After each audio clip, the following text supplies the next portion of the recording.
Good afternoon. Today I will be using manipulatives. I have a square, rectangle, rhombus, parallelogram, kite, trapezium, isosceles triangle, equilateral triangle, and scalene triangle. To teach a grade 3 pupil who is struggling to identify 2D shapes such as quadrilaterals and triangles, as well as understanding the properties of these shapes. Example, to identify a quadrilateral has four sides, as we can see, 1, 2, 3, 4. Also, quadrilaterals have four corners. The corners are inside, 1, 2, 3, 4. And also quadrilaterals, their internal angles or the inside angles is equal to 360, which means 90 is each on each angle.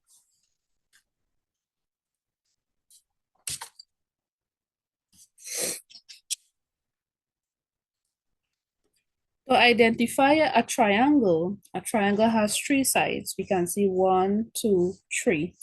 Also, a triangle has three corners. 1, 2, 3.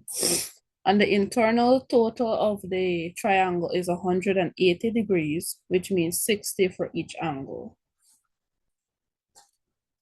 To understand properties of various quadrilaterals, we have different properties, like some of them have parallel sides. For example,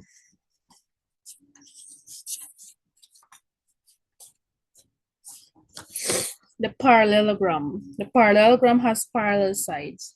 Parallel sides meaning they're going in the same direction. I like this long side here. They're going in the same direction. The two other sides, they're going in the same direction. So that is one property. Also, when we talk about equal sides,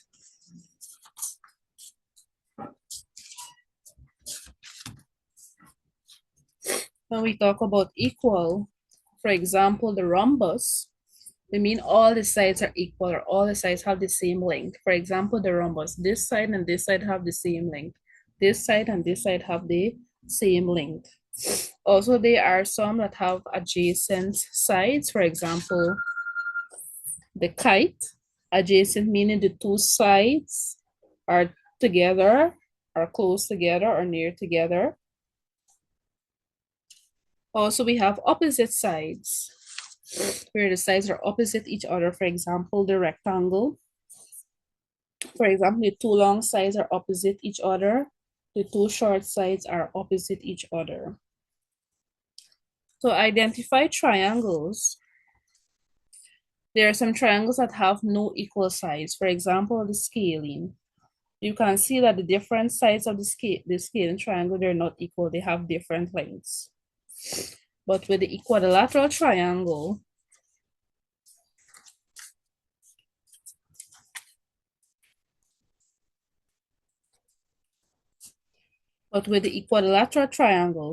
all the sides are equal. All the sides are equal. All the sides have the same length. So this is how we can identify or understand the properties. By using these manipulatives, it will help the pupil see and touch the shapes to better identify and understand the properties. Good afternoon, everyone.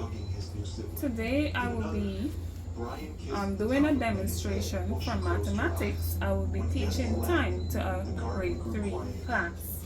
So for my demonstration, I would need a large clock for my class. I have a large clock here. This clock here is called the analog clock. So first, I will need to explain to the class the meaning of the hour hand and the minute hand. So this long hand here, this is the minute hand. So the long hand on the clock tells the minute, and the short hand on this clock tells the hour. Then I would need to move the minute hand to the number 3. So this minute hand here is to the number 3 on the clock, and explain that this here represents 15 minutes or quarter past the hour. Okay? So once the minute hand is on 3, this represents 15 minutes or quarter past the hour. After this, I would have to explain, I would need to explain that I will need to move the minute hand to 6. Once this minute hand is on the 6, it represents 30 minutes, or you could say half past the hour. So if this the short hand is an hour hand, for example, if this hand here is on 7 here, this time will be 7:30 or half past 7, right? If my hand is here and it's on, let's say you put it on 5, this here will be quarter past 5 or 5:15, right? Good. So then I would need to ask a few pupils from my class to come up and set the clock on any certain time that I ask them to set. After this, we would need a class if the time is correct or not. So after the demonstration that I show them, I would need to ask them like if the time is correct or so we're going to say. That would be the activity.